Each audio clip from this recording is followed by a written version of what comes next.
तपोवन संस्कृत पाठशाला आयोजित जीवन के लिए कुछ रहस्यपूर्ण बातें।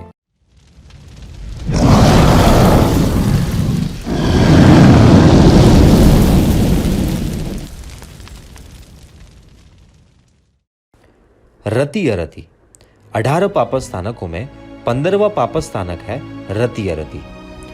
आप जानते हो कि 18 पाप स्थानकों में कुछ पापों में मन की प्रधानता है, कुछ पापों में वचन की प्रधानता है और कुछ पापों में काया की प्रधानता है। रति अरति दोनों मन के विषय है। रति अर्थात अनुकूल पदार्थ को प्राप्त कर मन में होने वाली खुशी का भाव, अरति अर्थात प्रतिकूल पदार्थ को प्राप्त कर मन में होने वाला उद्वेग भाव।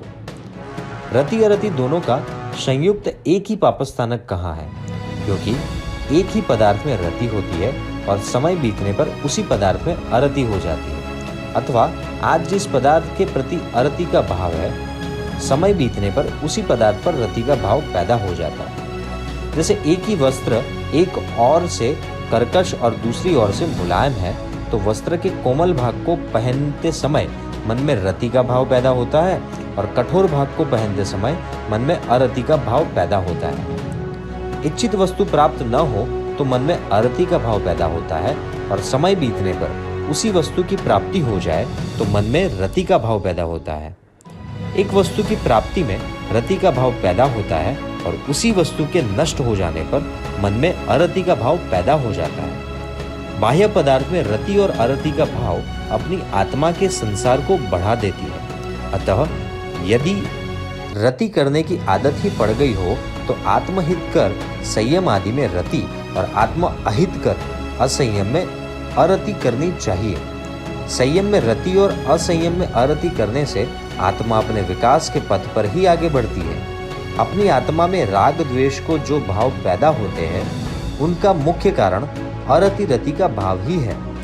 अनुकूल वस्तु को देखकर मन खुश हो जाता है, मन में उस वस्तु के प्रति ममत्व भाव पैदा हो जाता है और वही ममत्व भाव आगे चलकर राग भाव में परिणित होता है।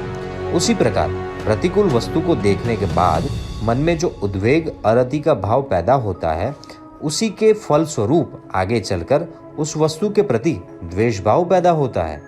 अतः जिससे हमारा संसार चलता रहा है, उस राग द्वेष को उत्पन्न होने वाले रति अरति को जीवन में से दूर करे, वही परम तारक परमात्मा से प्रार्थना।